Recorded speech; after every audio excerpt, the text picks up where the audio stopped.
जय माता दी। आप सभी को चैत्र नवरात्रि की ढेरों शुभकामनाएं। प्रिय दर्शकों, आज के इस वीडियो में हम विशेष रूप से बात करेंगे कि चैत्र नवरात्रि के व्रत का पारण आपको कब करना है।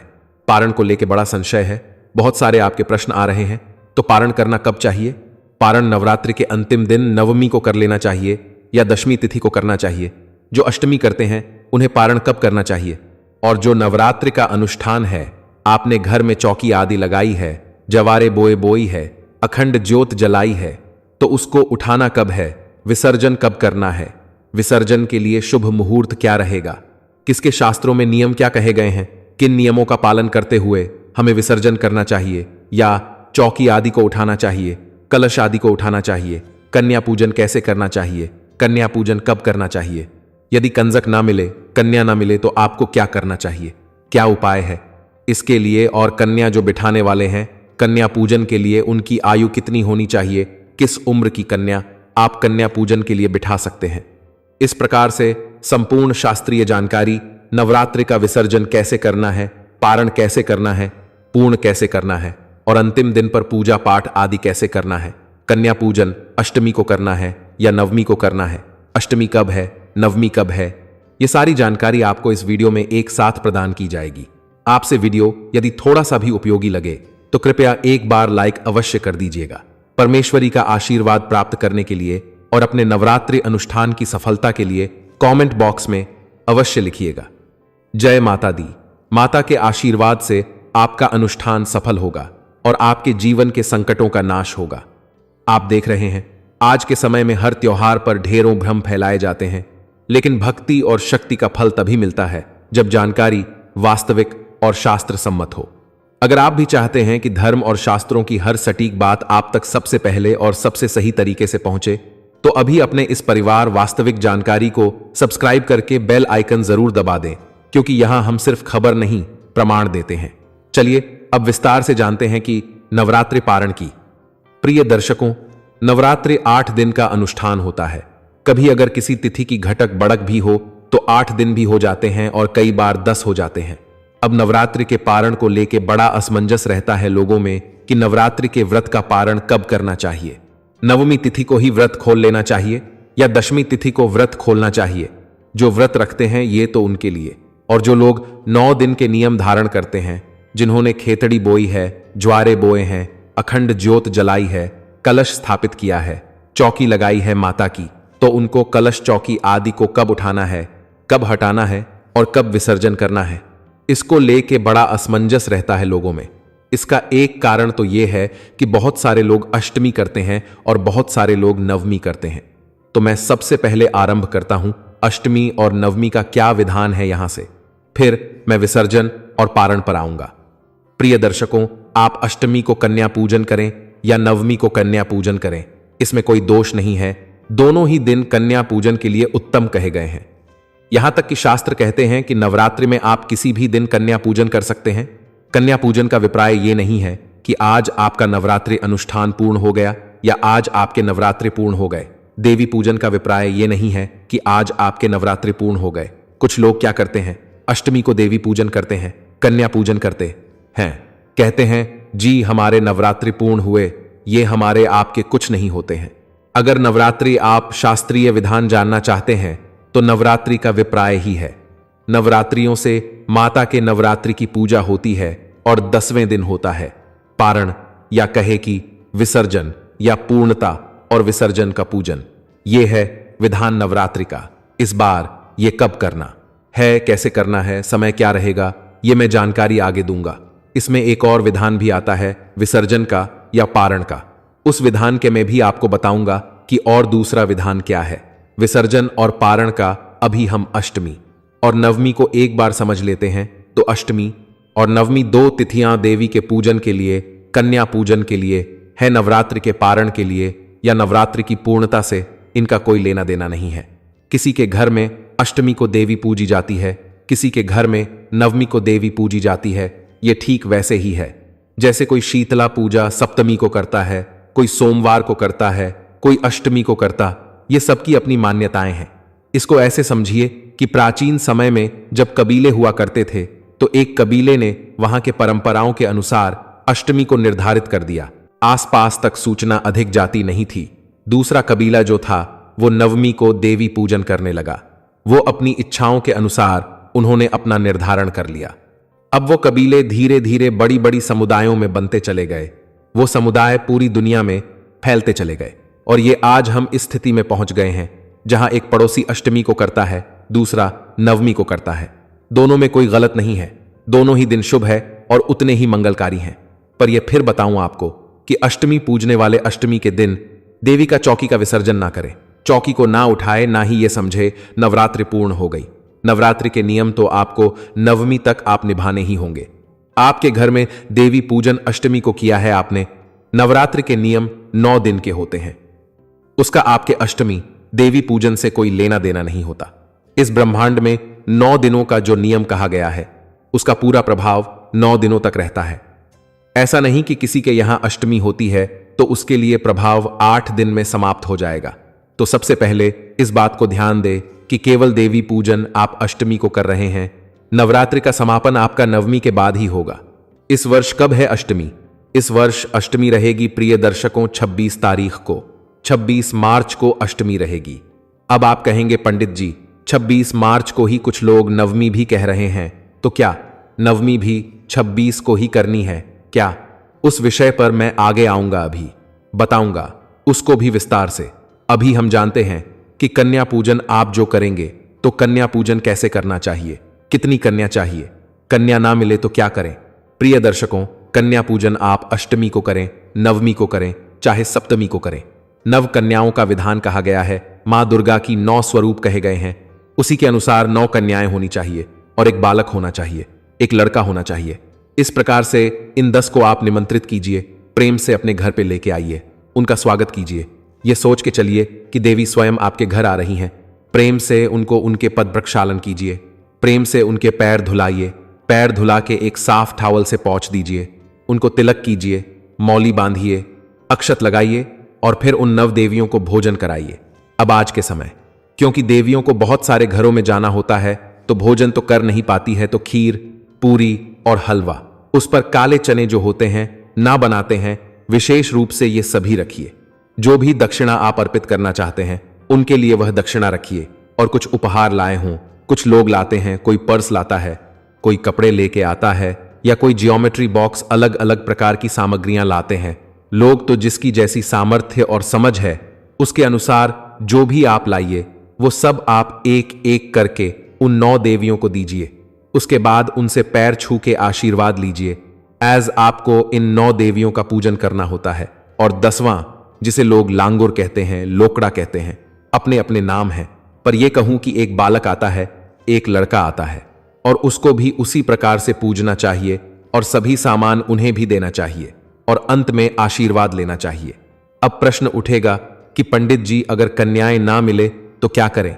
क्योंकि आजकल टाउनशिप हो गई हैं और वहां पर बहुत सारी कन्याएं एकत्र होती नहीं, और आजकल तो भी पड़ोसी के घर भेजने को भी तैयार नहीं होते क्योंकि सुरक्षा के कारण बड़े सारे उत्पन्न हो गए हैं।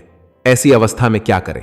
देखिए, इसका एक उपाय तो यह है कि आप देवी का पूजन जो घर पे करते हैं ना, अग्नि पे भोग लगाया जाता है या माता रानी की चौकी आपने लगाई है तो उस दिन की प्रातःकाल की पूजा कीजिए। उसकी विधि मैंने आपको अलग से पूजा विधि में बताई है कि कैसे आपको पूजन करना चाहिए। और 8वीं देवी का जो कृति नहीं मता पर होगी, पूजन आएगा, 9वीं देवी का पूजन आएगा, उस दिन भी मैं आपको पुनः बताऊंगा। उस वीडियो के अनुसार पूजन कर लीजिए देवी का पूजन करने के बाद आप किसी मंदिर में चले जाइए। मंदिरों में कन्याएं होती हैं, मंदिरों में पता है जो आसपास की कन्याएं होती हैं वो आसपास की कन्याएं होती हैं, जाती हैं। उनको पता है कि बहुत से भक्त आएंगे और वो वहीं पर, फिर आप वहीं जाइए, उन कन्याओं के वहीं पैर धोइए, उनको जो भी द्रव्य दक्षिणा देनी है, भोजन देना है वो दीजिए, उनसे आशीर्वाद लीजिए। अब मान लीजिए आपके लिए यह भी संभव नहीं है क्योंकि बहुत से ऐसे भी प्रांत है जहां मंदिर ही नहीं होंगे। तो ऐसी अवस्था में आप क्या करें?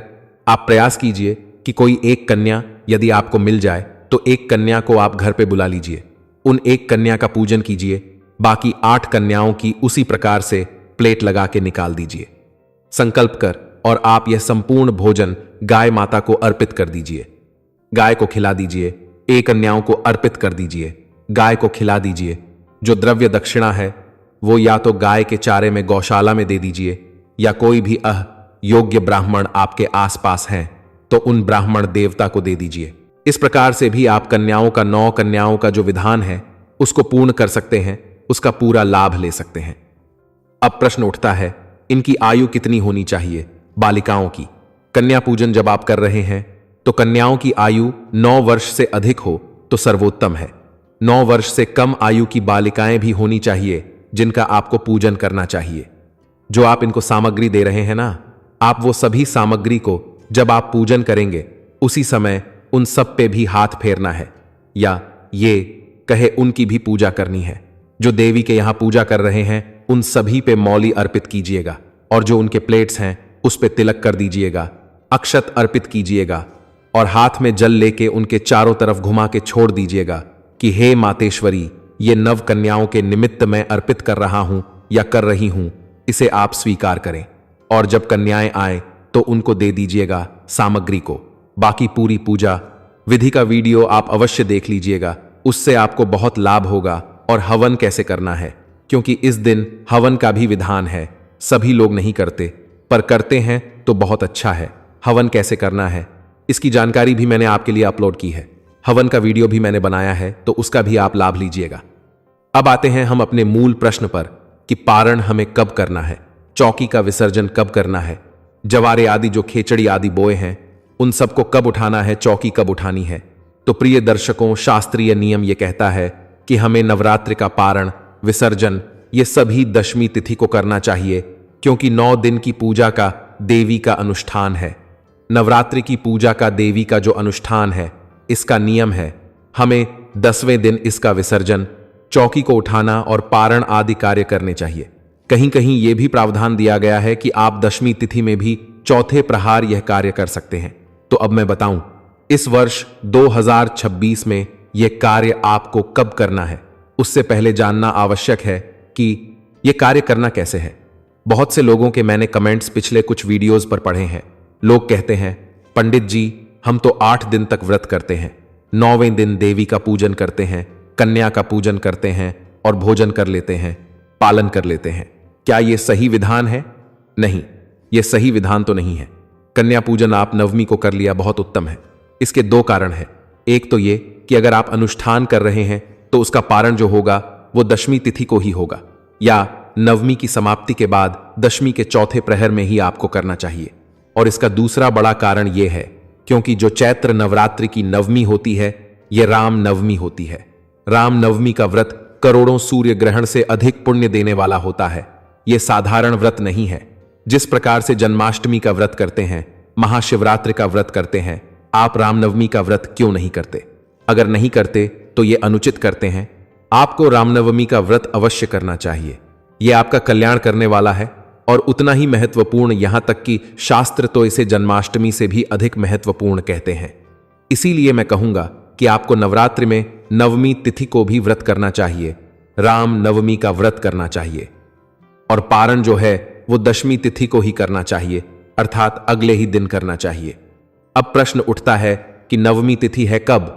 अष्टमी के बारे में मैंने बता दिया। अब प्रश्न यहां आ रहा है कि नवमी 26 को ही करें या नवमी 27 को करें। इसके बारे में बड़ा संशय है। देखिए, नवमी के बारे में यूं तो मैंने विस्तार से समझाया है, एक शास्त्रीय वीडियो बनाया है जिसमें मैं सभी इसकी अक्तारगल नवमी के बारे में इन पर कल पुराणों से जानकारी लाया हूं कि किस किस पुराण में क्या क्या लिखा है, और उसके आधार पर आपको अपना निर्णय दिया है। अनेकों शास्त्रों में कहा गया है। मैं विशेष रूप से आपके सामने धर्म सिंधु की बात करता हूं। धर्म सिंधु कहता है कि मध्याह्न व्याप्त अष्टमी विद्या निषेधा। तो इसका मैं आपको हिंदी समझाऊं, इसका अर्थ समझाऊं, उससे पहले जानना यह आवश्यक है कि इस वर्ष राम नवमी को लेकर संशय है क्यों?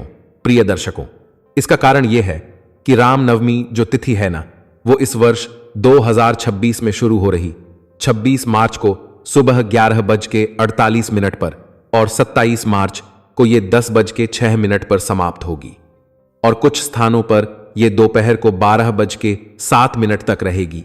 और इसी कारण से संशय उत्पन्न हो गया है, क्योंकि कुछ लोगों का कहना है कि भाई भगवान रामचंद्र का तो जन्म दोपहर का है, इसीलिए 26 को रामनवमी मनानी चाहिए।